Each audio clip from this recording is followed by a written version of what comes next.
हमारे इस चैनल में हार्दिक स्वागत है। किसी भी शुभ कार्य की शुरुआत श्री गणेश से होती है। हिंदू धर्म में बिना गणेश पूजन के कोई भी शुभ कार्य पूर्ण नहीं माना जाता है। भगवान श्री गणेश को विघ्नहर्ता भी कहते हैं। अगर सच्ची श्रद्धा से गणेश भगवान की पूजा अर्चना करने के साथ साथ यदि इस मंत्र का जाप या श्रवण किया जाए तो वे भक्तों के सारे विघ्न हर लेते हैं। भगवान गणेश को प्रसन्न करने के लिए उनके इस मंत्र का उच्चारण या श्रवण करना चाहिए। इससे भक्तों के सारे बिगड़े काम बनते हैं और सारे संकट भी दूर हो जाते हैं। भगवान श्री गणेश बुद्धि, धन और लक्ष्मी के दाता हैं।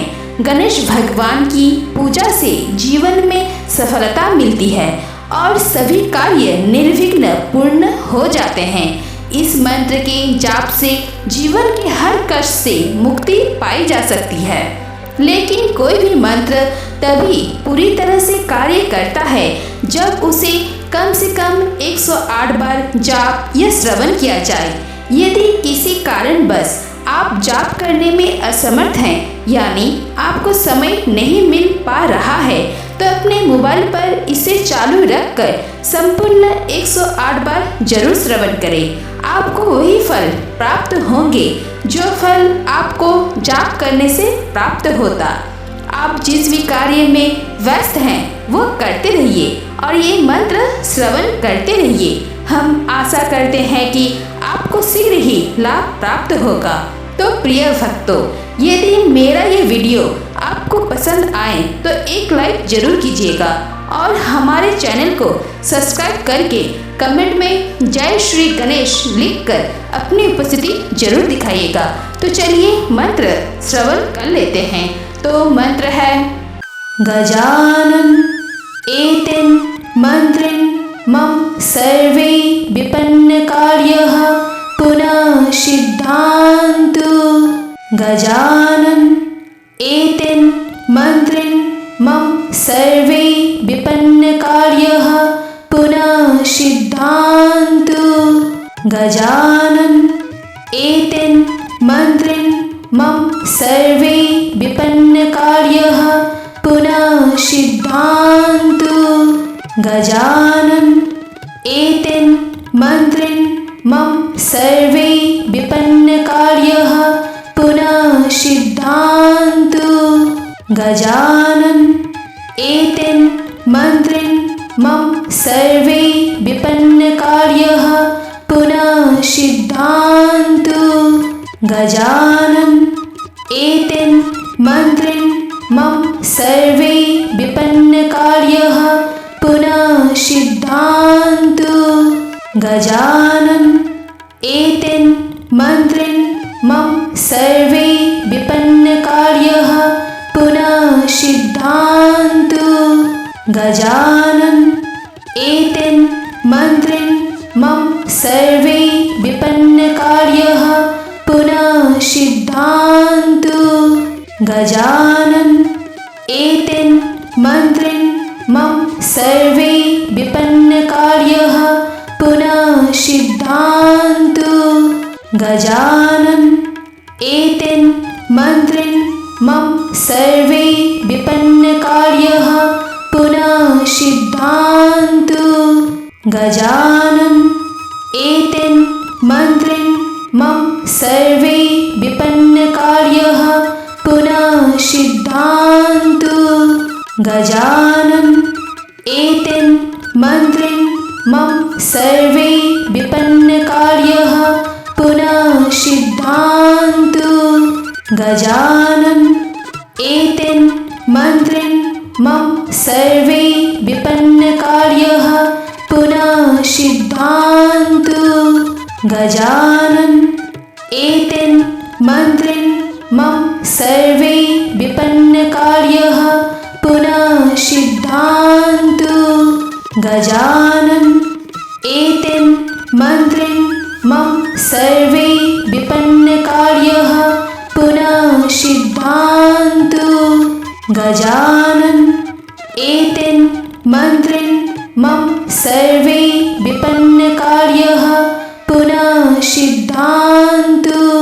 गजानन एतेन मंत्रेण मम सर्वे विपन्नकार्यः पुनः सिद्ध्यन्तु। गजानन एतेन मंत्रेण मम सर्वे विपन्नकार्यः पुनः सिद्ध्यन्तु। गजानन एतेन मंत्रेण मम सर्वे विपन्नकार्यः पुनः सिद्ध्यन्तु।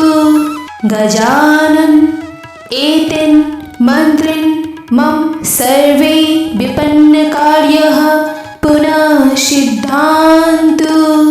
गजानन एतेन मंत्रेण मम सर्वे विपन्नकार्यः पुनः सिद्ध्यन्तु। गजानन एतेन मंत्रेण मम सर्वे विपन्नकार्यः पुनः सिद्ध्यन्तु। गजानन एतेन मंत्रेण मम सर्वे विपन्नकार्यः पुनः सिद्ध्यन्तु।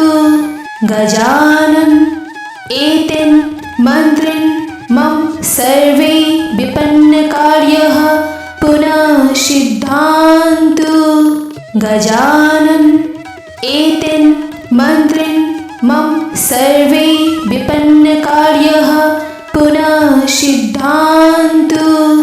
गजानन एतेन मंत्रेण मम सर्वे विपन्नकार्यः पुनः सिद्ध्यन्तु।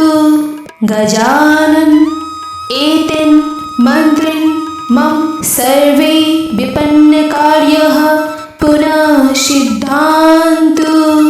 गजानन एतेन मंत्रेण मम सर्वे विपन्नकार्यः पुनः सिद्ध्यन्तु।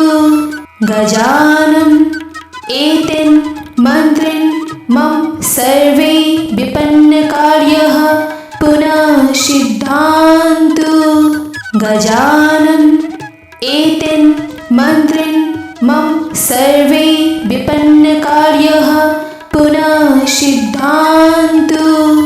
गजानन एतेन मंत्रेण मम सर्वे विपन्नकार्यः पुनः सिद्ध्यन्तु। गजानन एतेन मंत्रेण मम सर्वे विपन्नकार्यः पुनः सिद्ध्यन्तु। गजानन एतेन मंत्रेण मम सर्वे विपन्नकार्यः पुनः सिद्ध्यन्तु। गजानन एतेन मंत्रेण मम सर्वे विपन्नकार्यः पुनः सिद्ध्यन्तु। गजानन एतेन मंत्रेण मम सर्वे विपन्नकार्यः पुनः सिद्ध्यन्तु। गजानन एतेन मंत्रेण मम सर्वे विपन्नकार्यः पुनः सिद्ध्यन्तु।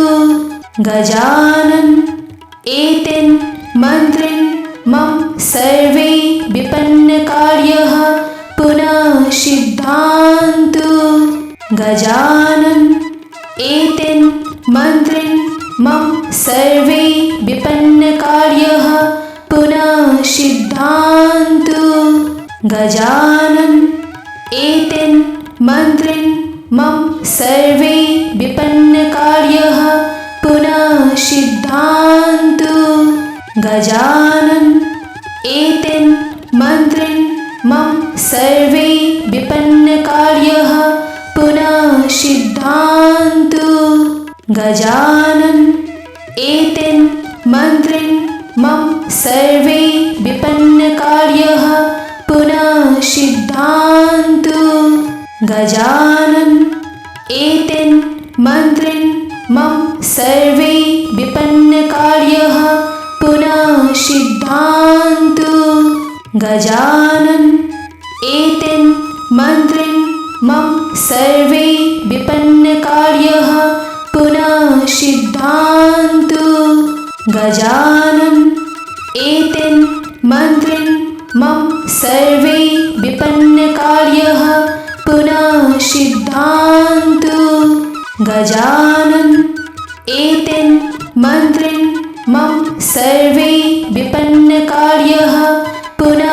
सिद्धान्तु गजानन् एतेन मन्त्रेण मम सर्वे विपन्नकार्यः पुनः सिद्धान्तु गजानन् एतेन मन्त्रेण मम सर्वे विपन्नकार्यः पुनः सिद्धान्तु गजानन् एतेन मन्त्रेण मम सर्वे विपन्नकार्यः पुनः सिद्धान्तु गजानन् एतेन मन्त्रेण मम सर्वे विपन्नकार्यः पुनः सिद्धान्तु गजानन् एतेन मन्त्रेण मम सर्वे विपन्नकार्यः पुनः सिद्धान्तु गजानन् एतेन मन्त्रेण मम सर्वे विपन्नकार्यः पुनः सिद्धान्तु गजानन् एतेन मन्त्रेण मम सर्वे विपन्नकार्यः पुनः सिद्धान्तु गजानन् एतेन मन्त्रेण मम सर्वे विपन्नकार्यः पुनः सिद्धान्तु गजानन् एतेन मन्त्रेण मम सर्वे विपन्नकार्यः पुनः सिद्धान्तु गजानन् एतेन मन्त्रेण मम सर्वे विपन्नकार्यः पुनः सिद्धान्तु गजानन् एतेन मन्त्रेण मम सर्वे विपन्नकार्यः पुनः सिद्धान्तु गजानन् एतेन मन्त्रेण मम सर्वे विपन्नकार्यः पुनः सिद्धान्तु गजानन् एतेन मन्त्रेण मम सर्वे विपन्नकार्यः पुनः सिद्धान्तु गजानन् एतेन मन्त्रेण मम सर्वे विपन्नकार्यः पुनः सिद्धान्तु गजानन् एतेन मन्त्रेण मम सर्वे विपन्नकार्यः पुनः सिद्धान्तु गजानन् एतेन मन्त्रेण मम सर्वे विपन्नकार्यः पुनः सिद्धान्तु गजानन् एतेन मन्त्रेण मम सर्वे विपन्नकार्यः पुनः सिद्धान्तु गजानन् एतेन मन्त्रेण मम सर्वे विपन्नकार्यः पुनः सिद्धान्तु गजानन् एतेन मन्त्रेण मम सर्वे विपन्नकार्यः पुनः सिद्धान्तु गजानन् एतेन मन्त्रेण मम सर्वे विपन्नकार्यः पुनः सिद्धान्तु गजानन् एतेन मन्त्रेण मम सर्वे विपन्नकार्यः पुनः सिद्धान्तु गजानन् एतेन मन्त्रेण मम सर्वे विपन्नकार्यः पुनः सिद्धान्तु गजानन् एतेन मन्त्रेण मम सर्वे विपन्नकार्यः पुनः सिद्धान्तु गजानन् एतेन मन्त्रेण मम सर्वे विपन्नकार्यः पुनः सिद्धान्तु गजानन् एतेन मन्त्रेण मम सर्वे विपन्नकार्यः पुनः सिद्धान्तु गजानन् एतेन मन्त्रेण मम सर्वे विपन्नकार्यः पुनः सिद्धान्तु गजानन् एतेन मन्त्रेण मम सर्वे विपन्नकार्यः पुनः सिद्धान्तु गजानन् एतेन मन्त्रिन् मम सर्वे विपन्नकार्यः पुनः सिद्ध्यन्तु। गजानन एतेन मन्त्रेण मम सर्वे विपन्नकार्यः पुनः सिद्ध्यन्तु। गजानन एतेन मन्त्रेण मम सर्वे विपन्नकार्यः पुनः सिद्ध्यन्तु। गजानन एतेन मन्त्रेण मम सर्वे विपन्नकार्यः पुनः सिद्ध्यन्तु। गजानन एतेन मन्त्रेण मम सर्वे विपन्नकार्यः पुनः सिद्ध्यन्तु। गजानन एतेन मन्त्रेण मम सर्वे विपन्नकार्यः पुनः सिद्ध्यन्तु। गजानन एतेन मन्त्रेण मम सर्वे विपन्नकार्यः पुनः सिद्ध्यन्तु। गजानन एतेन मन्त्रेण मम सर्वे विपन्नकार्यः पुनः सिद्ध्यन्तु। गजानन एतेन मन्त्रेण मम सर्वे विपन्नकार्यः पुनः सिद्ध्यन्तु। गजानन एतेन मन्त्रेण मम सर्वे विपन्नकार्यः पुनः सिद्ध्यन्तु। गजानन एतेन मन्त्रेण मम सर्वे विपन्नकार्यः पुनः सिद्ध्यन्तु। गजानन एतेन मन्त्रेण मम सर्वे विपन्नकार्यः पुनः सिद्ध्यन्तु। गजानन एतेन मन्त्रेण मम सर्वे विपन्नकार्यः पुनः सिद्ध्यन्तु। गजानन एतेन मन्त्रेण मम सर्वे विपन्नकार्यः पुनः सिद्ध्यन्तु। गजानन एतेन मन्त्रेण मम सर्वे विपन्नकार्यः पुनः सिद्ध्यन्तु। गजानन एतेन मन्त्रेण मम सर्वे विपन्नकार्यः पुनः सिद्ध्यन्तु। गजानन एतेन मन्त्रेण मम सर्वे विपन्नकार्यः पुनः सिद्ध्यन्तु। गजानन एतेन मन्त्रेण मम सर्वे विपन्नकार्यः पुनः सिद्ध्यन्तु।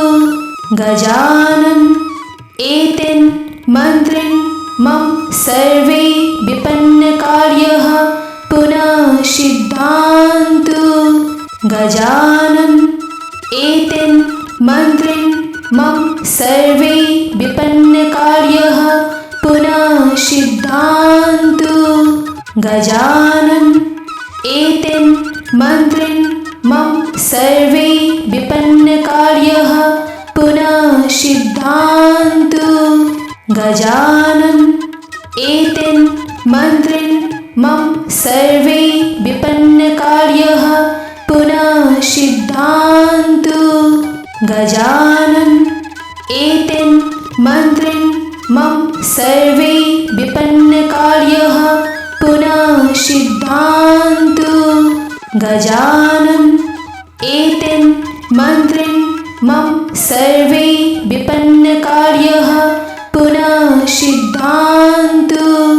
गजानन एतेन मन्त्रेण मम सर्वे विपन्नकार्यः पुनः सिद्ध्यन्तु। गजानन एतेन मन्त्रेण मम सर्वे विपन्नकार्यः पुनः सिद्ध्यन्तु। गजानन एतेन मन्त्रेण मम सर्वे विपन्नकार्यः पुनः सिद्ध्यन्तु। गजानन एतेन मन्त्रेण मम सर्वे विपन्नकार्यः पुनः गजानन् एतेन् मन्त्रिन् मम सर्वे विपन्नकार्यः पुनः सिद्ध्यन्तु। गजानन् एतेन् मन्त्रिन् मम सर्वे विपन्नकार्यः पुनः सिद्ध्यन्तु। गजानन् एतेन् मन्त्रिन् मम सर्वे विपन्नकार्यः पुनः सिद्ध्यन्तु। गजानन् एतेन् मन्त्रिन् मम सर्वे विपन्नकार्यः पुनः सिद्ध्यन्तु। गजानन् एतेन् मन्त्रिन् मम सर्वे विपन्नकार्यः पुनः सिद्ध्यन्तु। गजानन् एतेन् मन्त्रिन् मम सर्वे विपन्नकार्यः पुनः सिद्ध्यन्तु। गजानन् एतेन् मन्त्रिन् मम सर्वे विपन्नकार्यः पुनः सिद्ध्यन्तु। गजानन् एतेन् मन्त्रिन् मम सर्वे विपन्नकार्यः पुनः सिद्ध्यन्तु। गजानन् एतेन् मन्त्रिन् मम सर्वे विपन्नकार्यः पुनः सिद्ध्यन्तु। गजानन् एतेन् मन्त्रिन् मम सर्वे विपन्नकार्यः पुनः सिद्ध्यन्तु। गजानन् एतेन् मन्त्रिन् मम सर्वे विपन्नकार्यः पुनः सिद्ध्यन्तु। गजानन् एतेन् मन्त्रिन् मम सर्वे विपन्नकार्यः पुनः सिद्ध्यन्तु। गजानन् एतेन् मन्त्रिन् मम सर्वे विपन्नकार्यः पुनः सिद्ध्यन्तु। गजानन् एतेन् मन्त्रिन् मम सर्वे विपन्नकार्यः पुनः सिद्ध्यन्तु।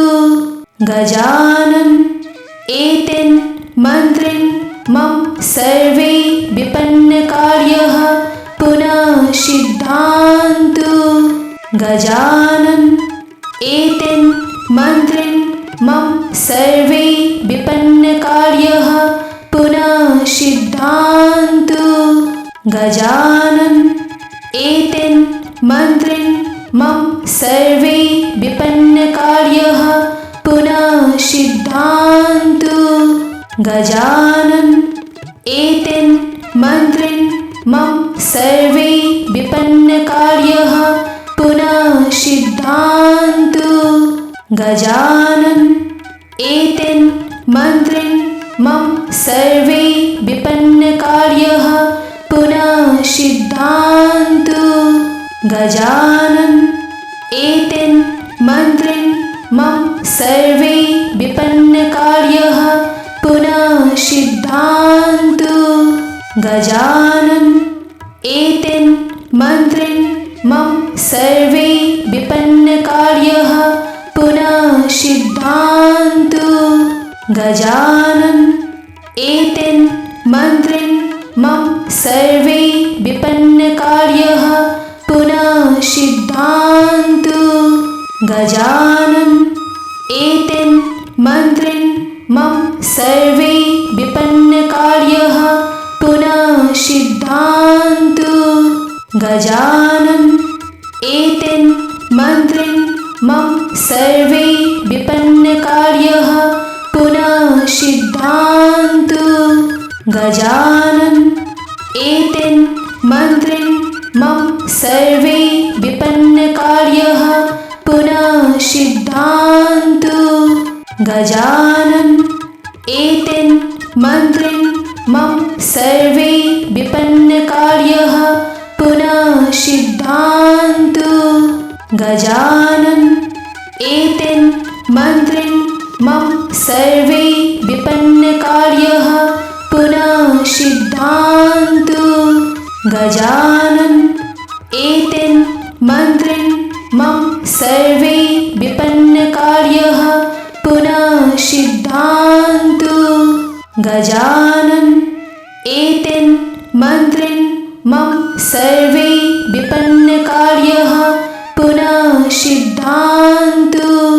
गजानन् एतेन मन्त्रेण मम सर्वे विपन्नकार्याः पुनः सिद्ध्यन्तु। गजानन् एतेन मन्त्रेण मम सर्वे विपन्नकार्याः पुनः सिद्ध्यन्तु। गजानन् एतेन मन्त्रेण मम सर्वे विपन्नकार्याः पुनः सिद्ध्यन्तु। गजानन् एतेन मन्त्रेण मम सर्वे विपन्नकार्याः पुनः सिद्ध्यन्तु। गजानन् एतेन मन्त्रेण मम सर्वे विपन्नकार्याः पुनः सिद्ध्यन्तु। गजानन् एतेन मन्त्रेण मम सर्वे विपन्नकार्याः पुनः सिद्ध्यन्तु। गजानन् एतेन मन्त्रेण मम सर्वे विपन्नकार्याः पुनः सिद्ध्यन्तु। गजानन् एतेन मन्त्रेण मम सर्वे विपन्नकार्याः पुनः सिद्ध्यन्तु।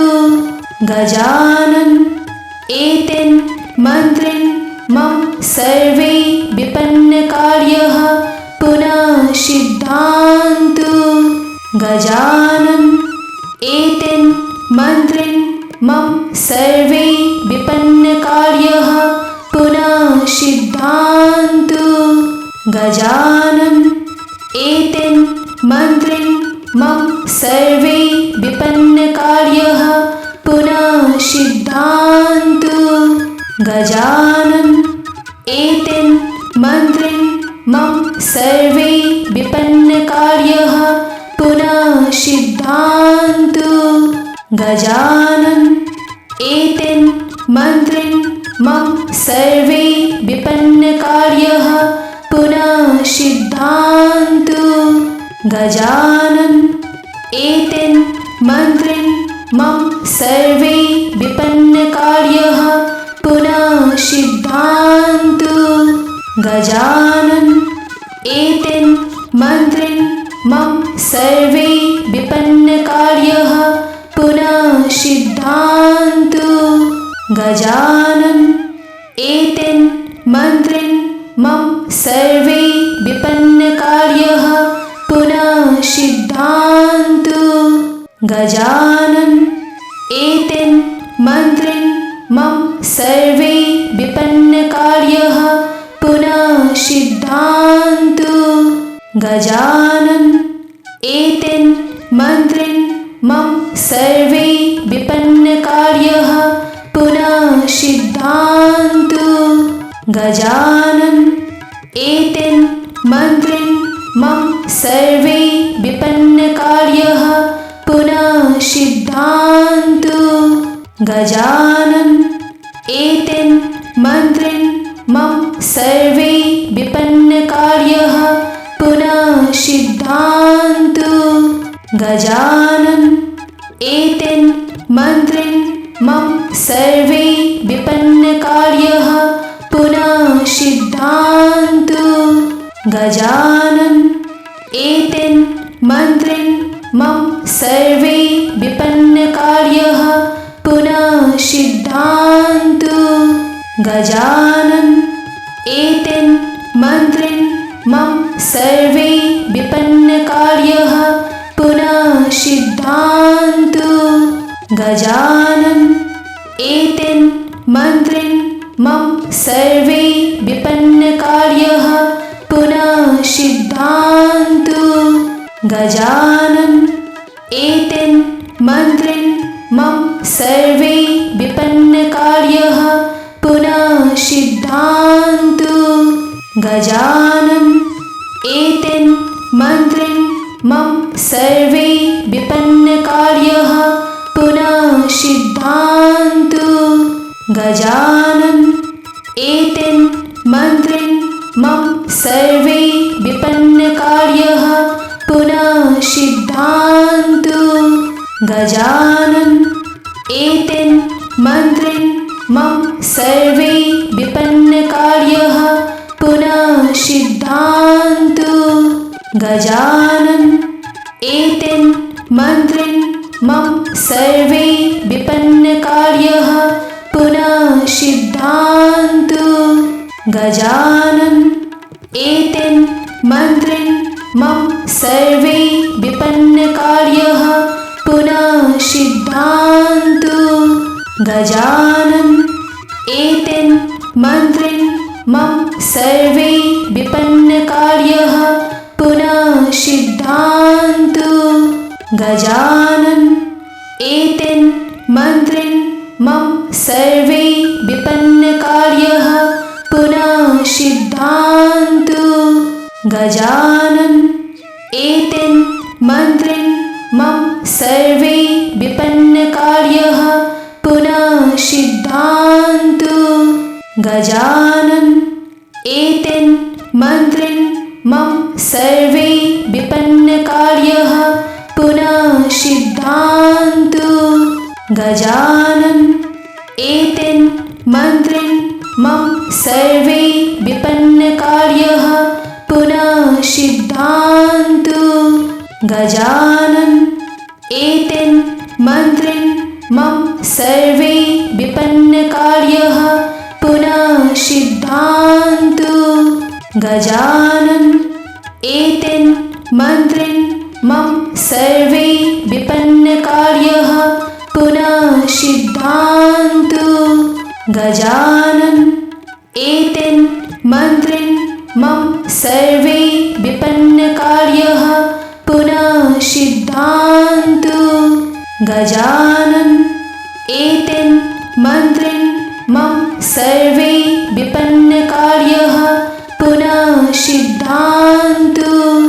गजानन एतेन मन्त्रेण मम सर्वे विपन्नकार्यः पुनः सिद्ध्यन्तु। गजानन एतेन मन्त्रेण मम सर्वे विपन्नकार्यः पुनः सिद्ध्यन्तु। गजानन एतेन मन्त्रेण मम सर्वे विपन्नकार्यः पुनः सिद्ध्यन्तु। गजानन एतेन मन्त्रेण मम सर्वे विपन्नकार्यः पुनः सिद्ध्यन्तु। गजानन एतेन मन्त्रेण मम सर्वे विपन्नकार्यः पुनः सिद्ध्यन्तु। गजानन एतेन मन्त्रेण मम सर्वे विपन्नकार्यः पुनः सिद्ध्यन्तु। गजानन एतेन मन्त्रेण मम सर्वे विपन्नकार्यः पुनः सिद्ध्यन्तु। गजानन एतेन मन्त्रेण मम सर्वे विपन्नकार्यः पुनः सिद्ध्यन्तु। गजानन एतेन मन्त्रेण मम सर्वे विपन्नकार्यः पुनः सिद्ध्यन्तु। गजानन एतेन मन्त्रेण मम सर्वे विपन्नकार्यः पुनः सिद्ध्यन्तु। गजानन एतेन मन्त्रेण मम सर्वे विपन्नकार्यः पुनः सिद्ध्यन्तु। गजानन एतेन मन्त्रेण मम सर्वे विपन्नकार्यः पुनः सिद्ध्यन्तु। गजानन एतेन मन्त्रेण मम सर्वे विपन्नकार्यः पुनः सिद्ध्यन्तु। गजानन एतेन मन्त्रेण मम सर्वे विपन्नकार्यः पुनः सिद्ध्यन्तु। गजानन एतेन मन्त्रेण मम सर्वे विपन्नकार्यः पुनः सिद्ध्यन्तु। गजानन एतेन मन्त्रेण मम सर्वे विपन्नकार्यः पुनः सिद्ध्यन्तु।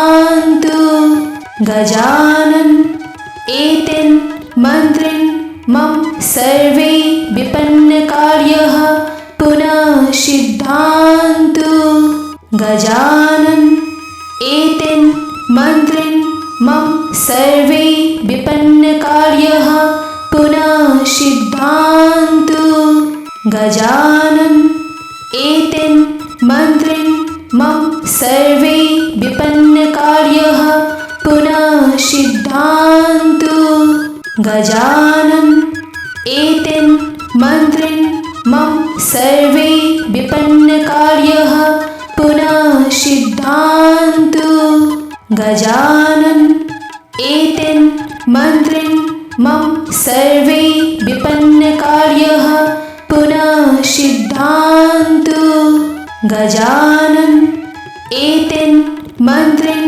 मम सर्वे विपन्नकार्यः पुनः सिद्धान्तु गजानन् एतेन मन्त्रेण मम सर्वे विपन्नकार्यः पुनः सिद्धान्तु गजानन् एतेन मन्त्रेण मम सर्वे विपन्नकार्यः पुनः सिद्धान्तु गजानन् एतेन मन्त्रेण मम सर्वे विपन्नकार्यः पुनः सिद्धान्तु गजानन् एतेन मन्त्रेण मम सर्वे विपन्नकार्यः पुनः सिद्धान्तु गजानन् एतेन मन्त्रेण मम सर्वे विपन्नकार्यः पुनः सिद्धान्तु